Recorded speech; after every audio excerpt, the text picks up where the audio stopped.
जवान रजनीकांत का पार्थिव शरीर बाबा गौरी शंकर के गंगा तट पे पहुंच चुका है और यहीं होगा उनका अंतिम दाह संस्कार।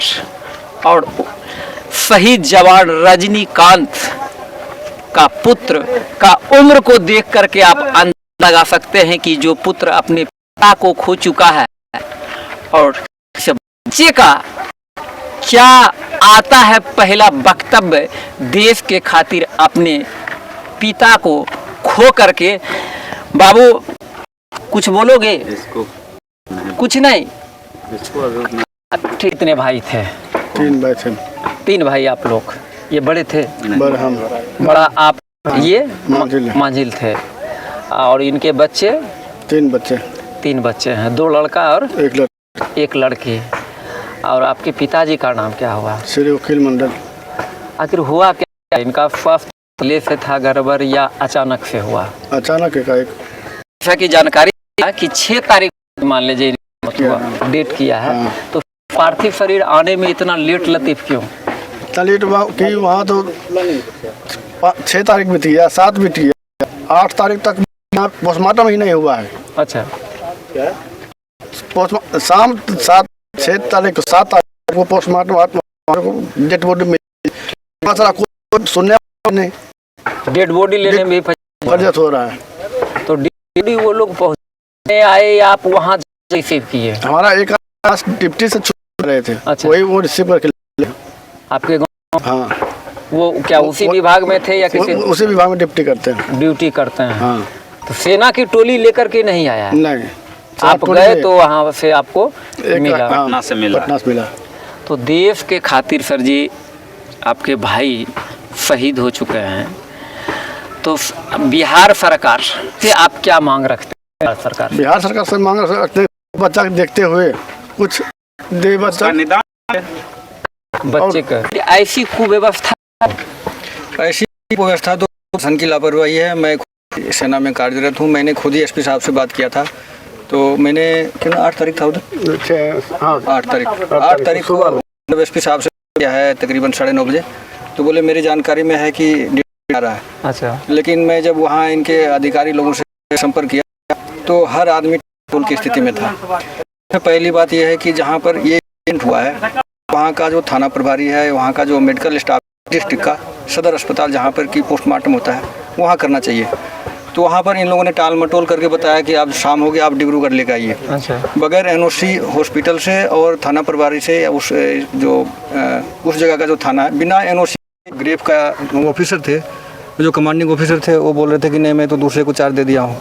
उनका ओसी साहब का भैया था, उनका हेड क्लर्क को पूछा तो वो बताया कि जो है मैं छुट्टी पर जा रहा हूँ, मैं छुट्टी पर हूँ। तो मैं बोला ठीक है, आपके अधिकारी से लेकर आपके हेड क्लर्क हैं छुट्टी पे हैं तो किसी न किसी को तो चार्ज दिए होंगे। तो मैंने उनको पूछा कि जो परिवार है उनके फादर की पत्नी उन पे क्या बीत रहा होगा। तो 96 का रेफरेंस दे रहे थे। 96 का रेफरेंस दे रहे थे कि भाई भी बिहार रेजिमेंट में था, उनका डेड बॉडी नहीं आया था। तो मैंने उनको बताया कि उस टाइम मुलायम यादव को ये कानून लागू किए हैं कि देश का जवान ऑल इंडिया में रहे, जब उनका ये मतलब देहांत हो जाता है या वीर गति को प्राप्त हैं तो लास्ट वक्त हर हाल में उनके घर पर उनके परिवार को सौंपा जाएगा। तो ये कानून उस टाइम नहीं था, इसलिए ये आपका क्लियरेंस देना ठीक नहीं है, इसको जल्दी कीजिए। और सबसे आगे जो सबसे मतलब विकट प्रॉब्लम ये आने वाली थी कि जो डेथ हुआ था 6 अगस्त को 1700 आवर्स पर यानी शाम 5 बजे। सर सवाल ही मेरा ये है नहीं, ये एक सर बहुत इम्पोर्टेंट बात है।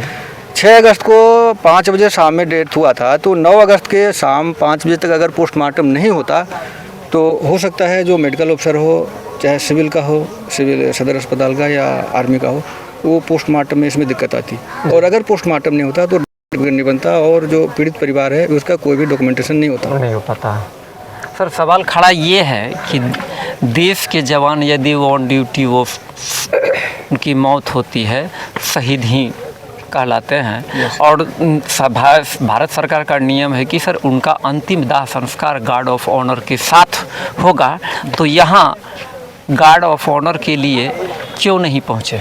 ये गार्ड ऑफ ऑनर तो उन्होंने गांव में दे दिया था, पुलिस का रैब भी यहाँ तक आया था और यहाँ पर डायरेक्शन देके यहाँ तक उन्होंने तो अपना काम किया है। बट जो मेरा ये सवाल है कि एसपी साहब और उनके नीचे जो अधिकारी हैं इतना मतलब क्या बोल सकते हैं कि लापरवाही की। मैंने भी फ़ोन किया था तो बोले कि आपको टाइम से वहाँ पर एम्बुलेंस प्रोवाइड कर दिया जाएगा, लेकिन एम्बुलेंस प्रोवाइड नहीं हुआ। वो लास्ट वक्त तक बोलते रहे। मैंने उनको बताया भाई कि 7 बजे वहाँ से बॉडी उतर रहा है, 7:30 तक हर हाल में वहाँ से बॉडी रिसीव करते करते आपको एम्बुलेंस मतलब प्रोवाइड कराना है। बट उन लोगों ने कोई एक्शन नहीं लिया। हर आदमी कराते हो जाएगा, टाइम से आ जाएगा, ऐसे हो जाएगा। और लास्ट में ये स्टेटमेंट दिया कि ये मेरा ड्यूटी नहीं है, ये डीएम साहब का ड्यूटी है।